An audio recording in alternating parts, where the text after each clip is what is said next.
Colin had always been a free spirit, a 28-year-old young man full of energy and passion for the outdoors.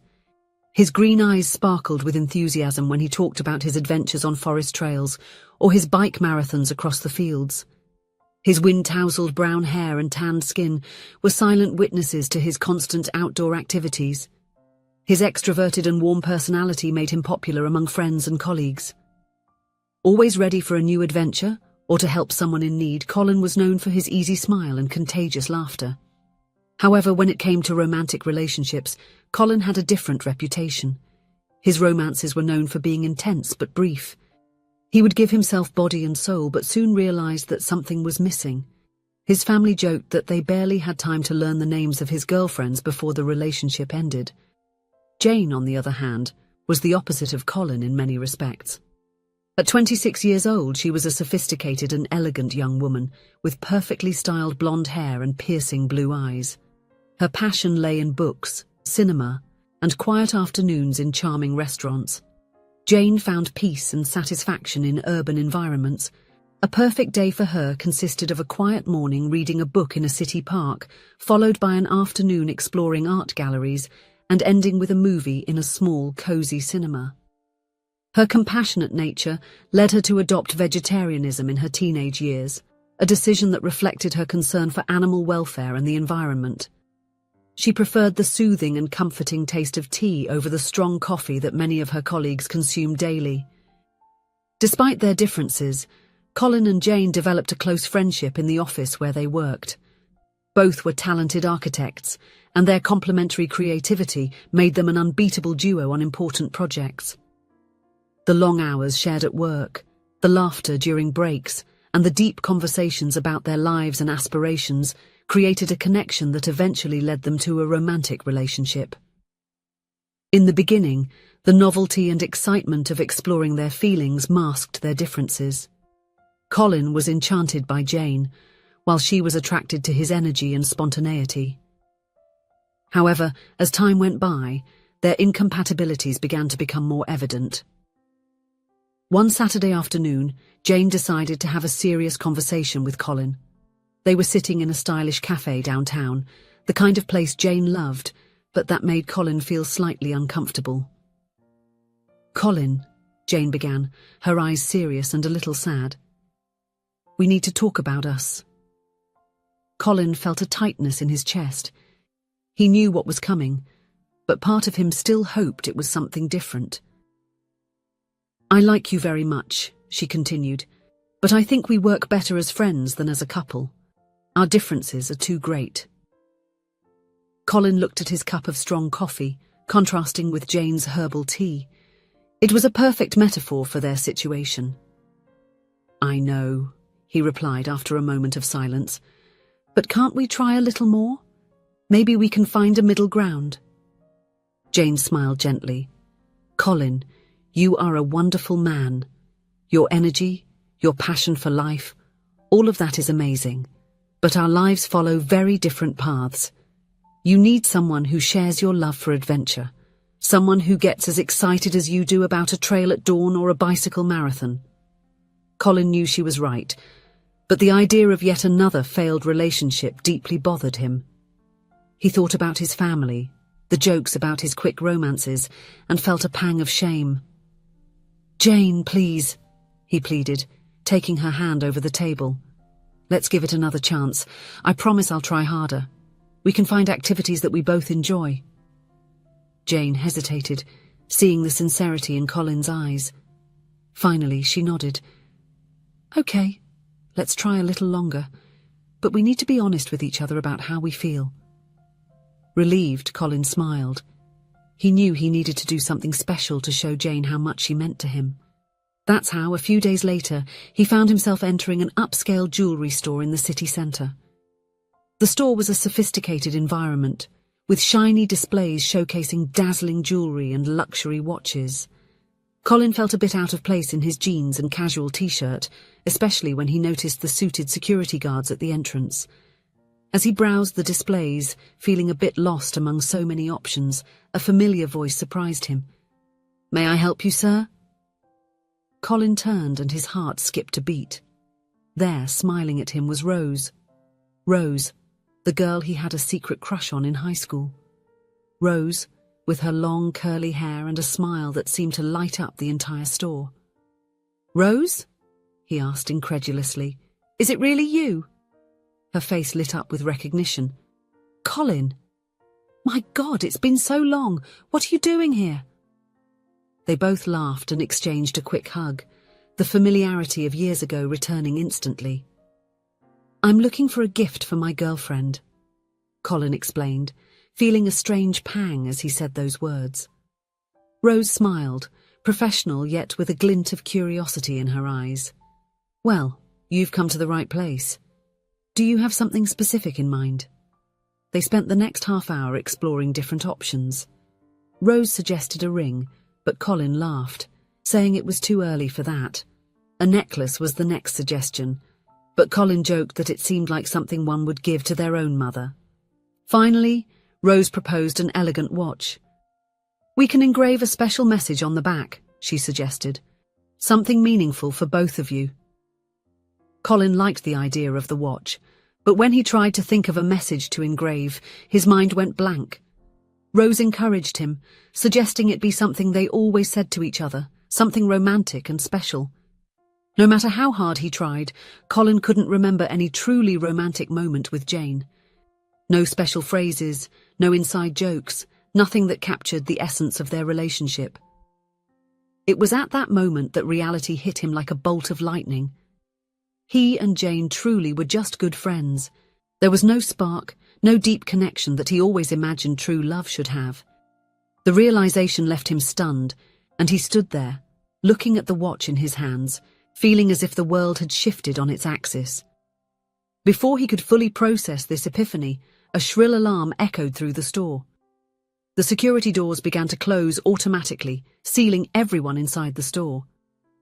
Rose let out an exasperated sigh. "Oh no, not again," she murmured. "What is happening?" Colin asked, alarmed. "The security system must have been triggered by mistake," Rose explained, looking more annoyed than worried. "The same thing happened last week. We were stuck here for over an hour until everything was confirmed as a misunderstanding." Colin looked around, seeing other customers and employees appearing equally resigned to the situation. Some looked irritated, others anxious, but most seemed to accept the inconvenience with surprising calm. "Well," Colin said, trying to keep the mood light, "I guess we have time to catch up, don't we?" Rose smiled, grateful for his positive attitude. "I think so. Let's sit over there in the corner while we wait for things to work out." The two settled into elegant chairs near a display of luxury watches.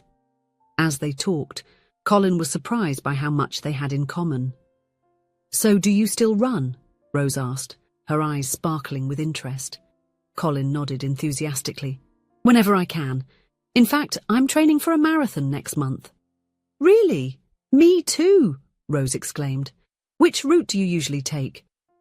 They plunged into an animated discussion about their favourite running routes, sharing tips and stories from past runs.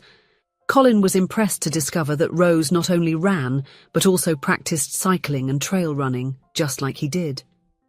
"Remember that park near the school?" Rose asked, laughing. "We used to run there in physical education classes. I always hated it, but now I can't imagine my life without running." Colin smiled, reminiscing about those days. "It's funny how things change. I loved those classes, but I would never have imagined it would become such a big passion." As the conversation flowed, Colin found himself more and more enchanted. Rose wasn't just the pretty girl he remembered from high school. She was an intelligent, funny, and lively woman. Their passions aligned in a way he had never experienced before. When the alarm was finally deactivated and the doors opened, Colin was surprised to feel a pang of disappointment. He didn't want that conversation to end. Returning to the counter, Colin completed the purchase of the watch, but chose not to have it engraved. As Rose wrapped the present, he couldn't help but notice how her fingers were nimble and graceful, how her eyes sparkled when she smiled. Leaving the store, Colin felt confused and a bit guilty. The gift that was supposed to solidify his relationship with Jane ended up revealing how incompatible they were as a couple. And at the same time, his reunion with Rose stirred feelings he didn't expect. In the days that followed, Colin couldn't get Rose out of his mind. Every time he looked at the wrapped watch meant for Jane, he felt a tightness in his chest. He knew he needed to be honest, both with Jane and with himself. On a quiet afternoon, Colin invited Jane for a walk in the park. The late afternoon sun cast a golden light over the trees, creating a serene and somewhat melancholic atmosphere. "Jane," Colin began, his voice gentle, "I think you were right from the start." Jane looked at him, a mix of understanding and sadness in her eyes.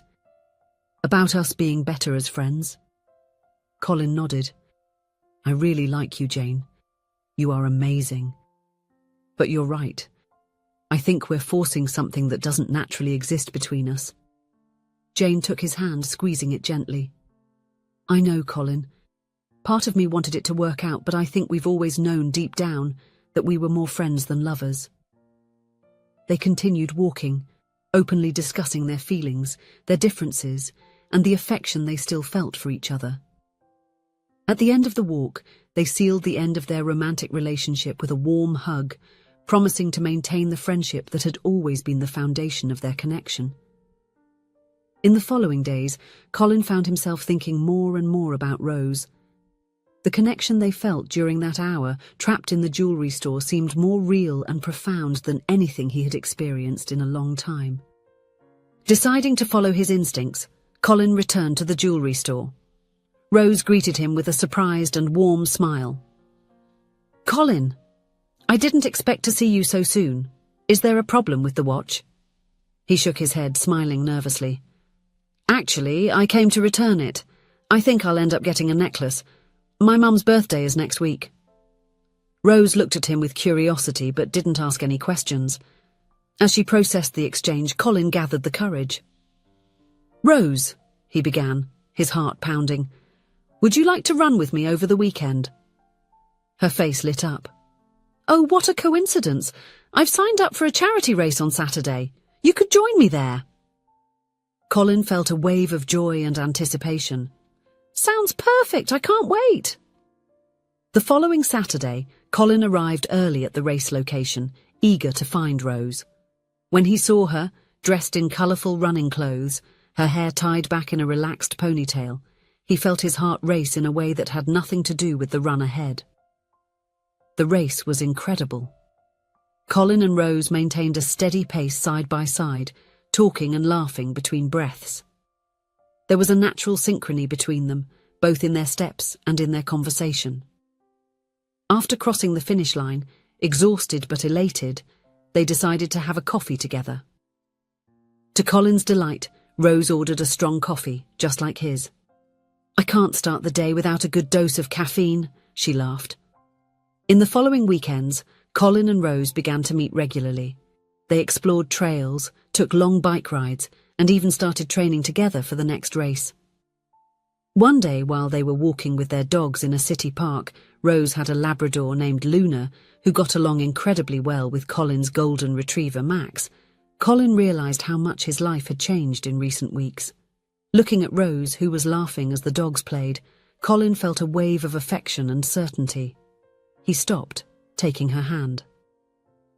"Rose," he said softly, "you make me happier than I ever imagined possible."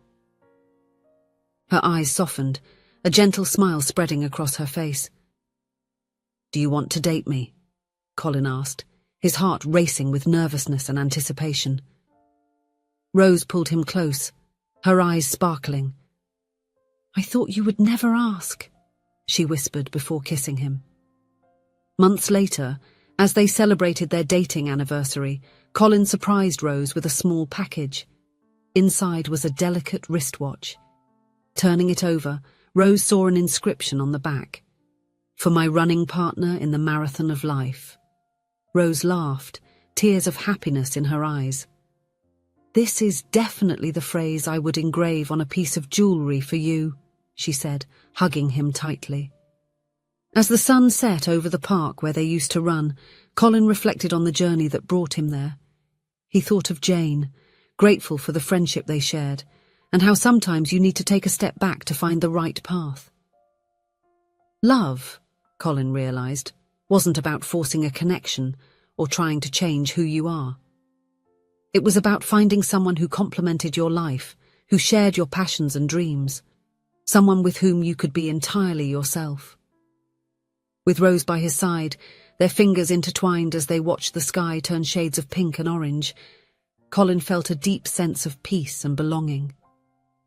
He had found not just a love, but a life partner, a friend, a companion in adventures. And as they planned their next race, their next trip, their next adventure together, Colin knew he had finally found what he had always been looking for, a love that was as natural as breathing, as invigorating as running at dawn, and as comforting as coming home after a long journey. If you enjoyed the story, please leave a comment with a rating from 1 to 5 to show how much you liked it. Also, watch the video that is now appearing on your screen. See you soon.